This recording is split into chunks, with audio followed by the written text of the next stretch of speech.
continue la visite du stand Renault avec une autre nouveauté. Renault présente un peu trop de nouveautés à mon goût sur son stand, mais ça, hein, c'est quand même 2 voitures très importantes pour un seul stand. Ça fait 3 même. Oui, oui, avec la version Estate de la Talisman, on a ici la 4e génération de Mégane. Là, cette fois, ils ont gardé le nom. D'ailleurs, je trouve qu'ils la mettent un peu plus en valeur sur le stand que la Talisman, c'est un peu dommage. Alors, on va pas vous mentir, c'est pas la première fois qu'on la voit, parce qu'on l'a vu hier. On était à Paris hier, elle était sur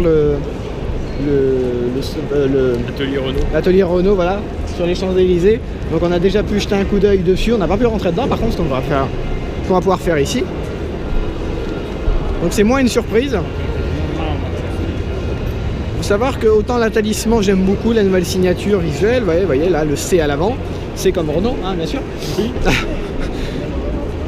Et à l'arrière également qui se prolonge vers le logo. Là je suis moins fan, je la trouve un peu boursouflée comme peut l'être une Clio. Je sais que tu n'es pas du tout d'accord avec moi là-dessus. Non. Non, parce que justement, je trouve que l'avant il est très tendu, horizontal. Racé. Racé, ouais, donc je vois pas ce qu'il y a de boursouflé sur là-dessus. L'arrière surtout, honnêtement je te dis, c'est surtout l'arrière. Mais c'est pas grave ça. Je lui trouve des airs de, et là tu es d'accord avec moi, de Seat Leon, de l'arrière. C'est pas forcément un défaut. Un air latin quoi. C'est pas forcément un défaut. Non. Ah oui d'ailleurs, un air latin provenant d'un designer néerlandais, c'est bien. Laurens van den Acker qui donc fait un sacré travail chez Renault, hein, qui renouvelle quasiment toute la gamme là. Maintenant il restera encore le Scénic à renouveler. Ça devrait pas tarder. Mais là en 2-3 ans la gamme Renault a vraiment été complètement changée quasiment. Et remise au goût du jour. Donc voilà, je tourne autour de la Mégane. Il la présente également en GT, hein, vous la voyez, dans un bleu assez joli. Je vais essayer de monter dedans.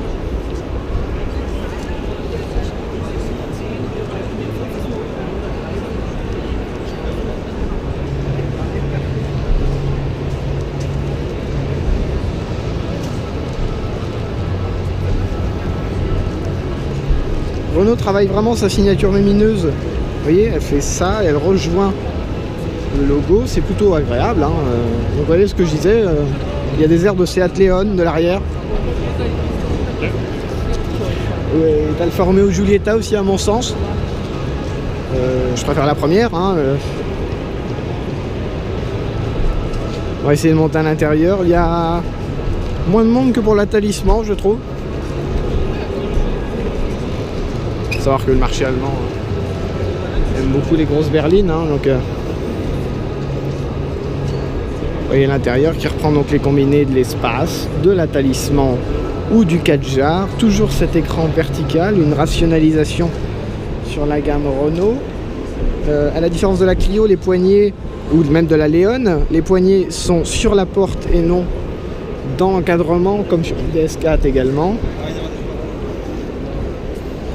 Elle reste agréable, mais là où une Talisman met un coup de vieux à une 508, je trouve pas que la Mégane mette un coup de vieux à la nouvelle référence en France qui se vend à l'appel chez nous, qui est la 308. Vous voyez les petites lumières reprises de l'espace.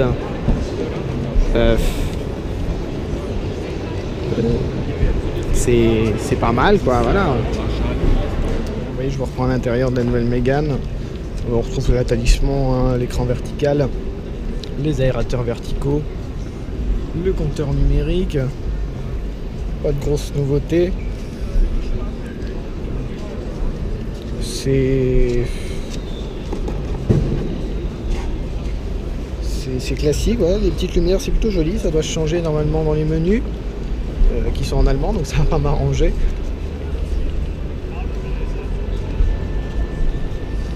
Vous voyez, on doit pouvoir changer la couleur. Ici peut-être.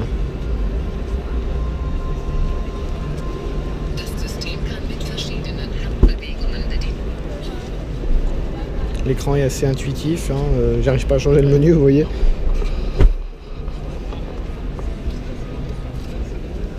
Je sais que là ça change de couleur, on va pouvoir passer au rouge, orange légèrement blanc, c'est plutôt agréable, on est bien installé. Le volant par rapport à une 308 saute aux yeux parce qu'il est beaucoup plus gros, c'est indéniable. On n'est pas mal installé du tout, hein. Mais moi qui adore la 308, bah, c'est plutôt bien fini, hein, vous voyez, hein. C'est une bonne concurrente, oui, mais c'est pas, comme je vous l'ai dit, comme pour l'Astra, c'est pas le coup de cœur. Voilà.